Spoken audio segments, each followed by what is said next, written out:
Vriende, baie dankie vir die geleentheid, baie dankie Ryk. I'm informed that I have to speak English, but what I did is to just make sure that my PowerPoint is in Afrikaans, so if my English is not understandable, you can at least follow what I wanted to say. I'm a person that loves dad jokes, or bad jokes, as my daughters remind me, and the one joke that was very nice to me, they didn't enjoy it, but I'm going to tell it anyway.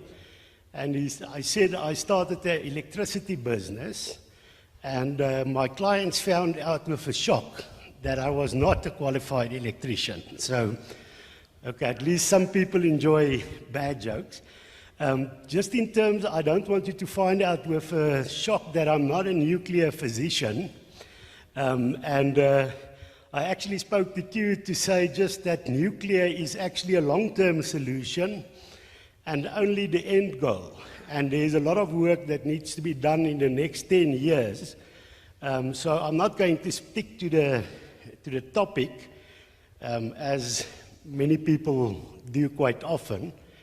Is it that way? Yeah. So I'm going to speak about what we see as the solution and how we should move forward.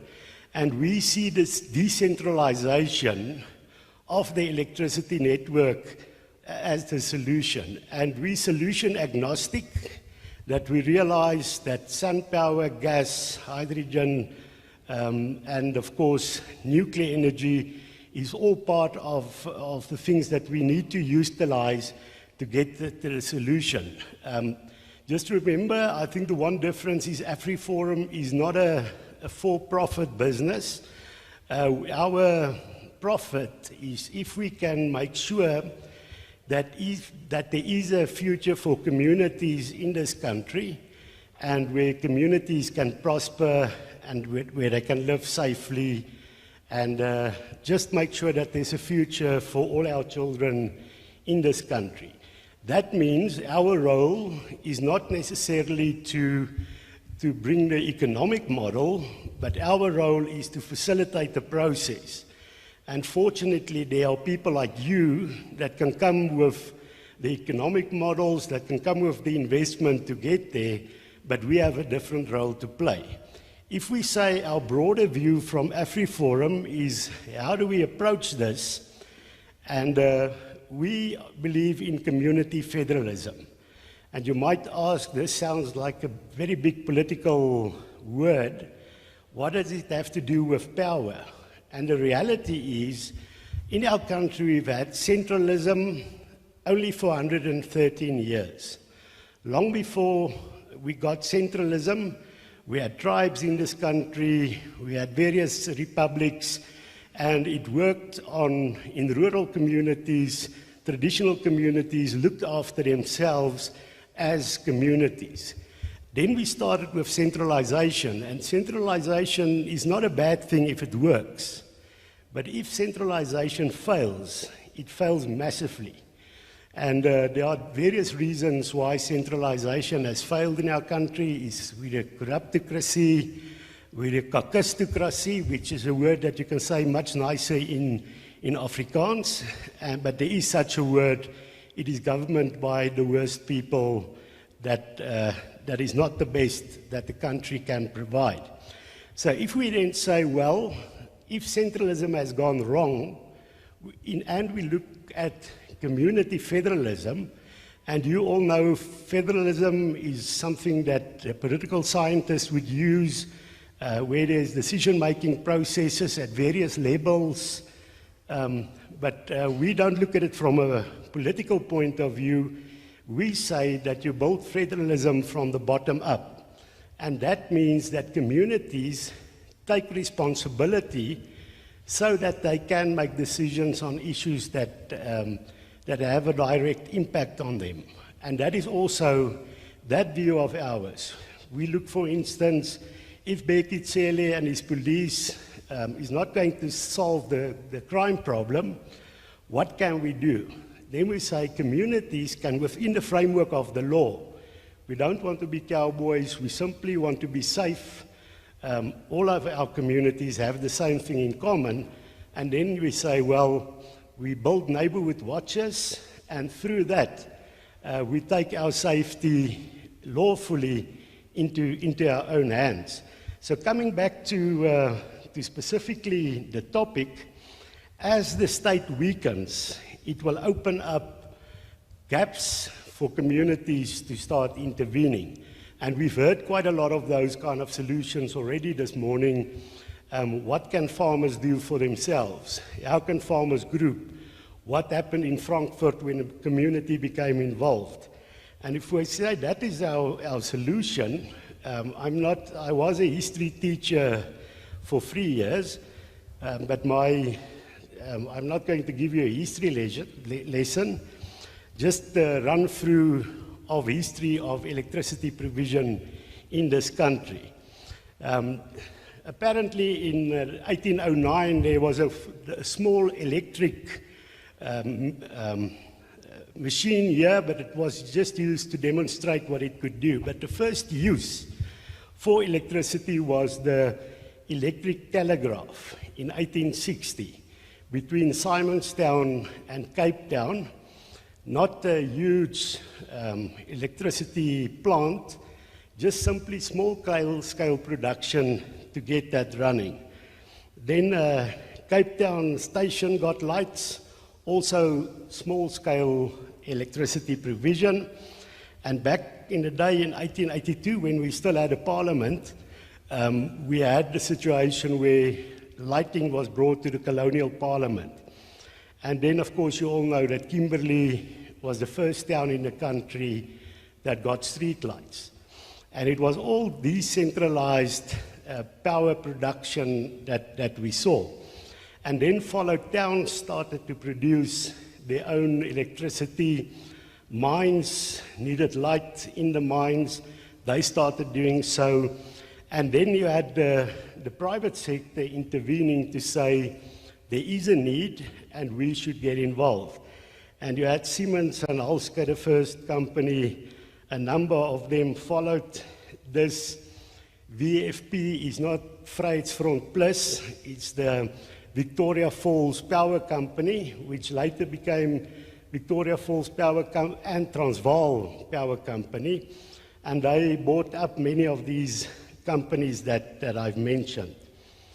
Then in 1910, 3 days before the Union of South Africa was formed on the 31st of May, the Transvaal colony had an Electricity Act which said, well, we cannot let these private providers just grow, and we are going to nationalize their infrastructure in 35 years' time. And of course, that was the end, that people did not want to invest from the private sector. Then in 1922, we got the Electricity Act, where Eskom came to the fore, or was established. And you'll see Hendrik van der Byl, who was actually, in terms of the setting up of Eskom, played a huge role. I'm not criticizing them, because what has happened, by centralizing, we were able to provide cheap electricity and stable electricity on a large scale. And that formed the backbone for the industrialization of the country. So it worked well. But the unintended consequence of the centralization is, if it goes wrong, it goes terribly wrong. And in the end, companies and towns lost the ability to provide for themselves, as they had initially. And now I don't have to tell you, things went wrong. So we believe we should go back to our roots to say, let's decentralize again. The state is not able to provide it to us, but it also creates great opportunities for us to mobilize communities to say, we are going to now come with solutions for our problems. So the plan we have is a 3-phase plan, and many of you are role players in the first phase that you see there. Firstly, we have an obligation towards our 310,000 members just to make sure that they are informed, but we are also helping broader. So we drew up a document just in layman's terms to understand what do you need at the household. What is the inverter? What is the battery system? What is the solar panels? How does it work? Because the companies that are here are people that are reputable, that know what they're doing. But nowadays, every guy that has a bakkie becomes an installer. And we need to make sure that our members know what they're doing. We negotiate for prices, looking at finance models. And we're also speaking to Soltech, which is an artisan training organization within the Solidarity movement. They already train electricians, but also to have a course with regard to training people to be able to install solar systems. So that is the one part, the short part that we're playing our role, and you can get that document on your website. It's also available in English. Then I think the other role that Afriforum needs to play is with regard to court actions. We understand, most of you that have companies, also that have companies that sometimes work with government, it is not clever necessarily for you to take government to court. It's great if you do so, but what we've seen, many people are scared of doing that. In terms of Afriforum, we have 310,000 members that support us. If sometimes people get angry with us, we don't want that. But if we don't get a Christmas card from them at the end of the year, it's fine. We'll live with it. But we need to do what needs to be done. And in that sense, Chris spoke this morning with regard to the fact that if you come together, a number of farmers, and you build one power plant to provide for a number of farms, and you don't have a distribution license, and Eskom says, no, you can't, because they've got control there, we believe that is something that we need to take to court. So we already had our first discussion with a senior advocate, and that is something that will be done over the next few months. You'll hear from that.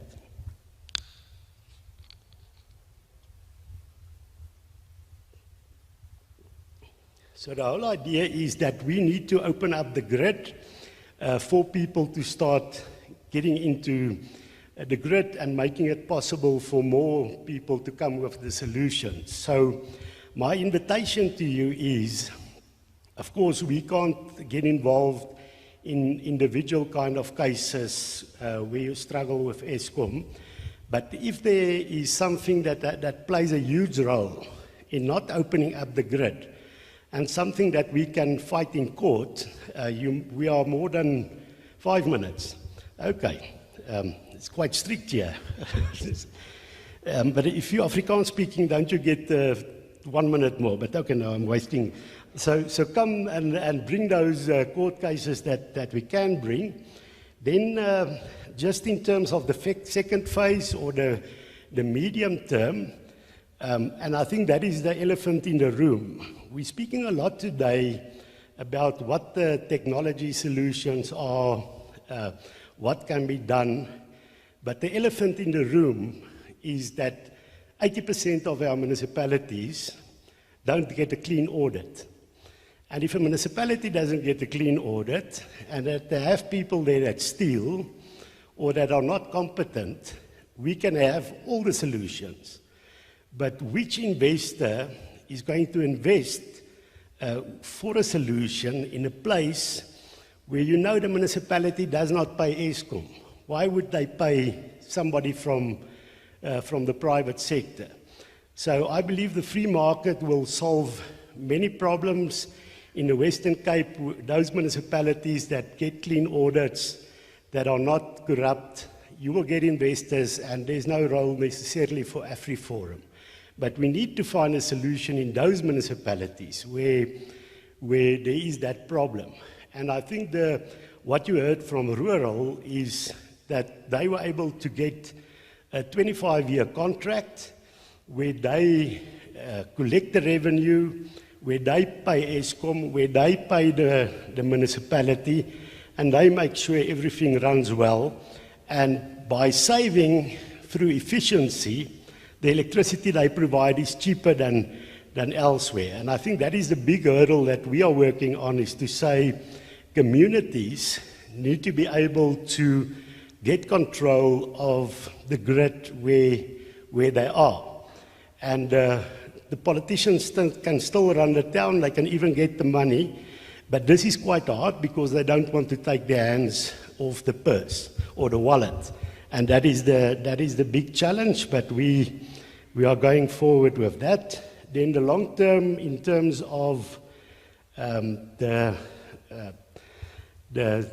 nuclear, of course, for the next 10 years, gas, coal, and well, even in longer term, would play a role to get that 40% base load that is needed. But we need to now open up discussions for nuclear energy and start already to have discussions with international providers. We know that there are many South Africans that have left the country after the pebble bed was closed and have started working for international people that develop. And the nice thing is, it's like cell phones. We did not need to develop cell phones here. Many companies spent lots of money to develop cell phones. They started testing it, and initially through mass production, the price came down. And what we need to do is to make sure that through the first 2 phases, we are able to localize electricity distribution, get community control of that, and then these small modular reactors would be something that could fit in there. We don't need old technology, expensive technology from Russia that is this huge nuclear plant. In 10 years' time, I believe there will be cheaper, much smaller modular reactors, not only pebble bed. You can go and have a look at Westinghouse, what they're developing. It's not pebble bed, but there's 80 different forms of nuclear, that small modular reactors that are being developed. We need to be ready for that. Of course, it's now expensive, it will become cheaper, but we also need to look at the regulatory framework, because in the end, at the moment, it's governments working with governments. We've heard it earlier today, but we need to also then convince government that this should be allowed for communities that have shown that they can do this through solar and other things that are available. Then I'm closing off. Ryk, I think my time is probably finished. 1 minute. Okay, then I'm going to very slowly through this last one. What I just want to say, there is a light at the end of the tunnel, and the light is not an Eskom train rushing towards us. The light is in community power. And when I say community power, I mean it literally and figuratively. Thank you so much.